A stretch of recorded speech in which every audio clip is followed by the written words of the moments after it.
નમસ્કાર વિદ્યાર્થી મિત્રો, સ્વાગત છે આપનું મારી ચેનલ એચએસ ટ્યુટોરિયલમાં। આજે આપણે સ્વાધ્યાય 4.3 એના દાખલાઓ અને બીજની રીતનો અભ્યાસ કરીશું। આશા કરું છું કે જેટલા પણ વિડીયોઝ મારા દ્વારા મૂકવામાં આવ્યા છે તમને ઘરે બેઠા ગણિત શીખવામાં ખૂબ મદદરૂપ સાબિત થતા હશે। તો દરેક મિત્રો વિડીયોને લાઈક કરી તમારી કોમેન્ટ્સ આપવાનું ભૂલતા નહીં। તમને વિડીયો જેવો પણ લાગ્યો એવો કોમેન્ટ્સની અંદર જરૂરથી જણાવજો। એ સિવાય દરેક મિત્રોને જણાવવાનું કે જો યુટ્યુબ ચેનલને સબસ્ક્રાઇબ કરવાની બાકી હોય તો સબસ્ક્રાઇબ કરી લેજો, જેથી કરી બોર્ડની પરીક્ષા સમયે જે સબસ્ક્રાઇબર માટે લાઈવ ક્લાસ અથવા તો પ્રોબ્લેમ સોલ્વિંગ ક્લાસ હું શરૂ કરીશ તો એમાં તમે જોડાઈ શકશો।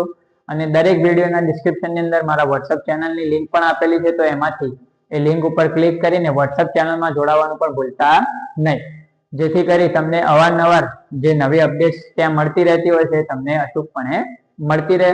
અને વિડીયોને તમારા બીજા મિત્રો સાથે શેર પણ કરતા રહેજો। શરૂ કરીએ આજનો વિડીયો। સ્વાધ્યાય 4.3 દાખલા નંબર 1। શું કહે છે દાખલા નંબર 1 ની અંદર કે ભાઈ આપેલા સમીકરણનું બીજનું સ્વરૂપ નક્કી કરો। બીજનું સ્વરૂપ નક્કી કરો મતલબ મિત્રો કે આપણે જે ઇન્ટ્રોડક્શનમાં વાત કરી હતી ભાઈ વિવેચક શોધો, અને વિવેચક પરથી 3 કન્ડિશનો હતી કે ભાઈ d ગ્રેટર ધેન 0 હોય તો બે ભિન્ન વાસ્તવિક બીજ મળશે, d બરાબર 0 હોય તો બે સમાન વાસ્તવિક બીજ મળશે, અને d ની કિંમત 0 કરતા નાની હોય તો બીજ મળશે નહીં। તો એ કહેવાય બીજનું સ્વરૂપ, એટલે કે કેવા પ્રકારના બીજ મળશે એ પહેલા આપણે નક્કી કરવાનું। અને પછી આગળ કહ્યું છે રકમમાં કે જો બીજ શક્ય હોય એટલે કે જો વાસ્તવિક બીજ મળતા હોય તો એ બીજ પણ શોધો। તો શરૂ કરીએ મિત્રો કઈ રીતે આવા દાખલા ગણવાના। તો પહેલો દાખલો છે 2x² - 3x + 5 બરાબર 0। પહેલાનું બીજનું સ્વરૂપ નક્કી કરવું છે। બીજનું સ્વરૂપ નક્કી કરવા માટે સૌથી પહેલા શું શોધવાનો? વિવેચક। તો આપણે લખીશું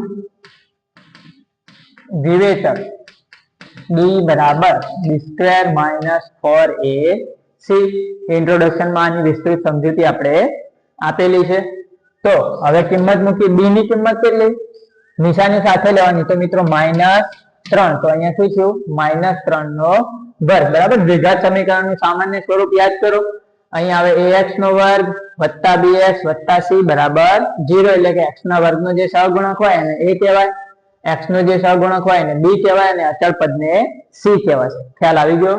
તો અહીંયા b કેટલા હતા? -3। માઇનસ હોય તો માઇનસ નિશાની સાથે લેવાના। -4 ગુણ્યા a ની કિંમત કેટલી છે? અહીંયા 2, અને c ની કિંમત કેટલી? 5। તો જેટલી કિંમતો હતી એટલી મૂકી દીધી। -3 નો વર્ગ કેટલો થઈ જાય મિત્રો? 9। તો એ લખી દીધો, કેમ કે માઇનસ સંખ્યા હોય એનો વર્ગ કરીએ તો એ શું થઈ જશે? પ્લસ, અને 3 નો વર્ગ થાય 9 માઇનસ અહીંયા 5 દુ 10, અને 10 ચોક 40। તો 9 - 40। તો એક સંખ્યા પ્લસ એક સંખ્યા માઇનસ, તો બાદબાકી થાય, નિશાની મોટી સંખ્યાની। તો અહીંયા 40 માંથી 9 ગયા તો કેટલા રહ્યા? 31। પણ કેવા? -31। તો પછી લખવાનું તેથી d < 0 હોવાથી સમીકરણને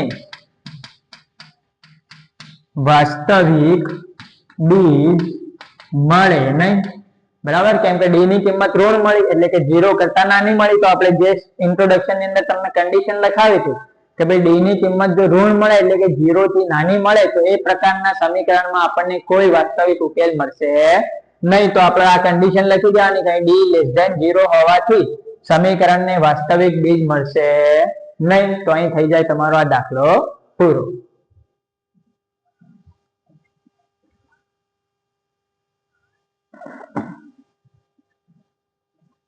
હવે જોઈએ મિત્રો દાખલા નંબર 2। શું કહે છે? 3x² - 4 √ 3x + 4 બરાબર 0। સેમ અહીંયા પણ આપણે પહેલા બીજનું સ્વરૂપ શોધવાનું છે, અને જો વાસ્તવિક બીજ મળતા હોય તો પછી એ બીજ શોધવાના છે। તો સૌથી પહેલું શું કામ કરીશું બીજનું સ્વરૂપ નક્કી કરવા માટે? વિવેચક। તો વિવેચક d બરાબર b² - 4ac। ક્લિયર? હવે b ની કિંમત કેટલી? તો -4 √ 3 બરાબર। x નો જે સહગુણક હોય હમણાં તમને સમજાવ્યું પહેલા વિડીયોમાં કે x ના વર્ગનો સહગુણક a કહેવાય, x નો સહગુણક b કહેવાય, અને અચળ પદ c કહેવાય। કેમ કે સામાન્ય સ્વરૂપ સાથે આને સરખાવો સમીકરણને તો abc ની કિંમત મળી જાય, બરાબર। તો b ની કિંમત -4 √ 3 એનો વર્ગ -4 ગુણ્યા a ની કિંમત અહીંયા કેટલી છે? 3, અને c ની કિંમત કેટલી છે?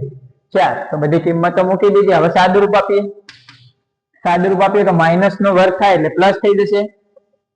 અહીંયા 4 નો વર્ગ કેટલો થાય 16 અને વર્ગમૂળમાં 3 નો વર્ગ 3 એટલે 16 તારી 48 એટલે કે આખી સંખ્યાનો વર્ગ કેટલો થઈ જશે 48. કેમ તમને સમજાવું કે ભાઈ અહીંયા માઇનસ હતું તો માઇનસ નો વર્ગ થાય તો પ્લસ થઈ જશે. પછી 4 છે 4 નો વર્ગ થાય 16 અને વર્ગમૂળમાં 3 પણ છે તો વર્ગમૂળમાં 3 નો વર્ગ થાય 3 એટલે 16 તારી ભેગા થઈને કેટલા થઈ ગયા 48 એટલે આખો આનો વર્ગ કેટલો થશે 48 માઇનસ અહીંયા કરીએ તો 4 તારી 12 અને 12 ચોક 48 તો આ પણ 48 મળે તો 48 માઇનસ 48 0. તો કઈ શરત આવી તો લખો અહીં ડી બરાબર 0 હોવાથી સમીકરણને બે સમાન વાસ્તવિક ઉકેલ મળે એટલે કે બે સમાન વાસ્તવિક બીજ મળશે. આપણે કન્ડિશન લખાયેલી છે ઇન્ટ્રોડક્શન માં કે ડી બરાબર 0 એટલે કે વિવેચકની કિંમત જો 0 મળે તો એવા સમીકરણના બે સમાન વાસ્તવિક ઉકેલ એટલે કે બે સમાન વાસ્તવિક બીજ મળશે. ક્લિયર? તો અહીંયા જો બીજ મળે છે તો આપણે બીજ શોધવાના પણ છે. હવે બીજ માટે આપણે બે સૂત્રો તમને લખાવેલા હતા બરાબર. x બરાબર માઇનસ બી માઇનસ પ્લસ વર્ગમૂળમાં ડી છેદમાં 2a અને x બરાબર માઇનસ બી માઇનસ વર્ગમૂળમાં ડી છેદમાં 2a. પણ અહીંયા બંને બીજ સમાન છે એટલે બંનેમાંથી ગમે તે એક શોધી લો બરાબર. તો બીજું બીજ પણ એ જ આપણને મળશે. તો આપણે એક બીજ શોધી લઈએ x બરાબર માઇનસ બી પ્લસ વર્ગમૂળમાં ડી છેદમાં 2a બરાબર. જે બીજના સૂત્રો મેં લખાયા હતા એમાંથી એક સૂત્રનો આપણે અહીંયા ઉપયોગ કરીએ કેમ કે બંને બીજ અહીંયા શોધવાની જરૂર નથી. કેમ કે બંને બીજ કેવા હશે સમાન એટલે એક શોધી લો તો બીજું બીજ પણ આપણને એ જ મળવાનું. હવે કિંમત મૂકીએ માઇનસ બી ની કિંમત ફરીથી અહીંયા મૂકો તો એ પણ માઇનસ હોય તો માઇનસ નિશાની સાથે લેવાની. તો આ સૂત્રનું માઇનસ વળી પાછી બી ની કિંમત માઇનસ 4 વર્ગમૂળમાં 3 વત્તા વર્ગમૂળમાં ડી ની કિંમત 0 તો 0 છેદમાં 2a એની કિંમત કેટલી છે અહીંયા 3 તો કિંમત મૂકી દીધી. માઇનસ માઇનસ થઈ ગયું પ્લસ અહીંયાથી 4 વર્ગમૂળમાં 3 વત્તા વર્ગમૂળમાં 0 એટલે 0 થઈ જશે એનો કોઈ ફરક પડશે નહીં અને છેદમાં શું રહ્યું 2 ગુણ્યા 3 બરાબર. ભાગ ઉડાડીએ તો અહીંયા થાય 2 દુ 4 બરાબર. પછી હવે કોઈ ભાગ ઉડશે આ વર્ગમૂળ 3 અહીંયા ઉડાડવા હોય તો ઉડાડવાનું પણ છેદમાં વર્ગમૂળ વાળું પદ રાખવાનું નહીં. ઉપર જેમ છે એમને એમ છોડી દેવું હોય તો આપણો જવાબ થાય 2 વર્ગમૂળમાં 3 છેદમાં 3 બરાબર. જો અહીંયા ભાગ ઉડાડવો હોય તો વર્ગમૂળ 3 અને અહીંયા 3 નો ભાગ ઉડે કેમ કે 3 નો અર્થ શું થાય 2 વખત વર્ગમૂળમાં 3 તો વર્ગમૂળ 3 એક વખત વર્ગમૂળમાં 3 ગયું તો 2 ના છેદમાં વર્ગમૂળમાં 3 એ પણ જવાબ થાય. પણ એમાં નોર્મલી આપણે જવાબમાં છેદનું સમયકરણ કરતા હોઈએ તો હવે એને ઉડાડવાની જરૂર નથી તો આપણો જવાબ થશે 2 વર્ગમૂળમાં 3 છેદમાં 3. બીજો ઉકેલ શોધશો માઇનસ બી માઇનસ વર્ગમૂળમાં બી છેદમાં 2a તો પણ એમાં પણ સેમ આ જ ઉકેલ આપણને મળશે. તો આ રીતે સમીકરણનું પહેલા બીજ નક્કી કરવાનું કેવું બીજ મળે છે પછી જો ઉકેલ મળતો હોય તો આ બીજના સૂત્રોનો ઉપયોગ કરીને એનો ઉકેલ શોધવાનો. અહીંયા બંને સમાન બીજ મળતા હતા એટલે આપણે એક જ ઉકેલ શોધ્યો બીજો શોધશું તો પણ ઉકેલ આપણને આ જ મળશે. તો આશા કરું છું રીત તમને હવે સારી રીતે સમજ આવી ગઈ હશે. ના ખ્યાલ આવ્યો હોય તો વિડીયો એકવાર ફરીથી ચલાવીને જોઈ લેજો ફરીથી સમજી લેજો અને પછી દાખલા જાતે ગણવાનો પ્રયત્ન ચોક્કસથી કરજો.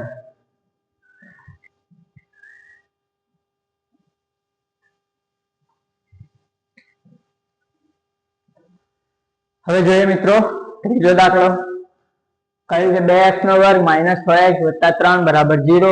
સેમ આના પણ તમારે બીજનું સ્વરૂપ નક્કી કરવાનું છે ને એના પછી બીજની રીતે જો ઉકેલ મળતો હોય તો એનો ઉકેલ શોધવાનો છે. તો સૌથી પહેલું આપણે લઈ લઈએ વિવેચક. તો વિવેચક ડી બરાબર બી સ્ક્વેર માઇનસ 4ac.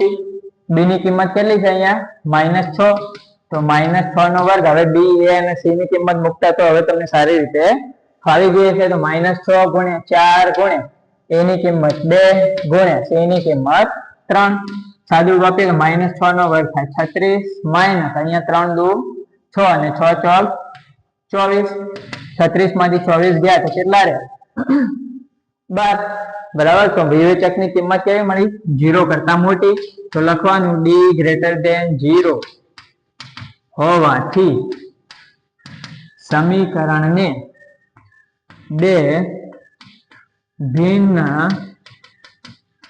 વાસ્તવિક ઉકેલ મળશે. ખ્યાલ આવી ગયો? કઈ કન્ડિશન આપણે લખાઈ હતી વિવેચક માટે? 3 કન્ડિશનો, તો એમાંથી એક કન્ડિશન નું પાલન થયું, d ગ્રેટર ધેન 0, એટલે કે d ની કિંમત વિવેચકની કિંમત 0 કરતા મોટી હોવાથી સમીકરણને શું? બે ભિન્ન વાસ્તવિક બીજ મળશે. બરાબર. તો હવે બંને બીજ આપણે શોધવાના છે. તો પહેલું બીજ આપણે લઈ લઈશું x બરાબર -b પ્લસ વર્ગમૂળમાં d છેદમાં 2a. તો આની મદદથી આપણને એક બીજ મળશે. સૂત્ર મૂકી દીધું. હવે કિંમતો મૂકીએ.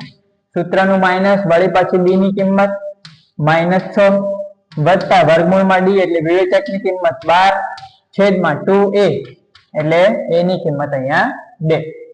કિંમતો મૂકી દીધી. હવે સાદુરૂપ આપીએ તો -6 મતલબ માઇનસ માઇનસ થઈને પ્લસ થઈ જશે, વત્તા અહીંયા બીજું શું બાકી રહેશે? આમાંથી વર્ગમૂળમાંથી કંઈક બહાર નીકળ્યું છે. બરાબર. તો અહીંયા જો 12 ને આપણે આ રીતે લખીએ તો લખાય 4 તરી 12 અને 4 નું વર્ગમૂળ કાઢો તો શું થાય? 2. તો અહીંયા લખાય 2 વર્ગમૂળમાં 3 અને છેદમાં કેટલા? 2 દુ 4. બરાબર. વર્ગમૂળમાં 12 માંથી આપણે 2 બાર લઈ લઈએ, કેમ કે આને લખીએ 4 તરી 12. બરાબર. અને 12 માં 4 નું વર્ગમૂળ નીકળી જાય 2, તો 2 વર્ગમૂળમાં 3 પણ એને લખાય. હવે ઉપરના પદમાંથી શું કોમન નીકળ્યું છે? 2 કોમન નીકળશે, તો 2 કોમન કાઢી લઈએ તો અહીંયા શું રહ્યું? 3 વત્તા વર્ગમૂળમાં 3. બરાબર. અને એના છેદમાં 4. બરાબર. હવે સાદુરૂપ આપીએ તો અહીંયાથી અહીં ઉડાડીએ તો 2 દુ 4. હવે કઈ ઉડે એવું છે ના, તો 3 વત્તા વર્ગમૂળમાં 3 છેદમાં 2. આ થઈ ગયું આપણું એક બીજ. એ જ રીતે બીજું બીજ શોધી લો. બીજું બીજ શું થાય? x બરાબર -b. અહીંયા પ્લસ ના જગ્યાએ ખાલી શું આવશે? માઇનસ વર્ગમૂળમાં d છેદમાં 2a. તો જે પ્લસ હતું અહીંયા એના જગ્યાએ સૂત્રમાં શું આવશે? બીજા માઇનસ. બાકી કોઈ ફરક પડશે નહીં. તો એનો અર્થ એ છે કે સાદુરૂપ આપતા આપતા આપણે અહીંયા આવીશું એટલે અહીં પ્લસ ના જગ્યાએ શું હશે? માઇનસ.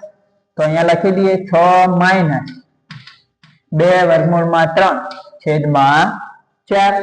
બરાબર. કેમ કે તમે અલ્ટિમેટલી કિંમત મૂકશો, b ની કિંમત મૂકશો, d ની કિંમત મૂકશો, a ની કિંમત મૂકશો એટલે ખાલી ફરક શું છે? અહીંયા પ્લસ ના જગ્યાએ અહીંયા માઇનસ છે.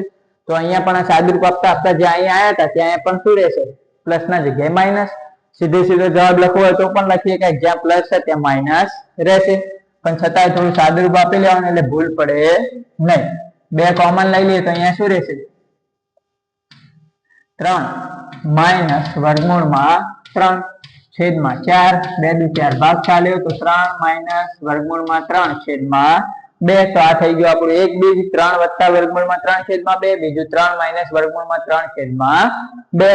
તો આ રીતે તમે સરળતાથી બીજની રીતે દાખલા ગણી શકો છો. ખાલી વિવેચક શોધતા હોવો જોઈએ અને પછી બીજની રીતે જે બીજ શોધવાના સૂત્રો છે સૂત્રો આવડતા હોવા જોઈએ. પછી કિંમત મૂકીને સાદુરૂપ આપો તો સરળતાથી જવાબ આવી જશે. તો ખૂબ જ સહેલી રીત છે. પ્રેક્ટિસ કરશો તો આરામથી તમને આવડી જશે. આશા કરું છું કે આજનો વિડીયો તમને સારો લાગ્યો હશે. દરેક મિત્રો વિડીયોને લાઈક કરી કોમેન્ટ્સ આપવાનું ભૂલતા નહીં. તેમજ ઘણા મિત્રોની વિડીયો ક્વોલિટીમાં ફરિયાદ જતી હોય છે, તો એ મિત્રોને જણાવવાનું કે ભાઈ વિડીયો જ્યારે ક્વોલિટી બરાબર ના દેખાતી હોય તો વિડીયોને પોઝ કરીને અહીંયા જમણી બાજુ તમને વિડીયો ઉપર સેટિંગ બટન દેખાશે, તો એ સેટિંગ બટન ઉપર ક્લિક કરો એટલે નીચે ક્વોલિટીનો ઓપ્શન આવશે.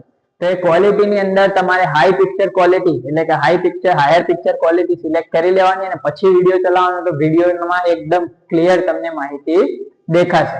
બરાબર. તો બધા વિડીયોમાં ક્લિયર માહિતી જોવા માટે તમે આ કામ કરી શકો છો.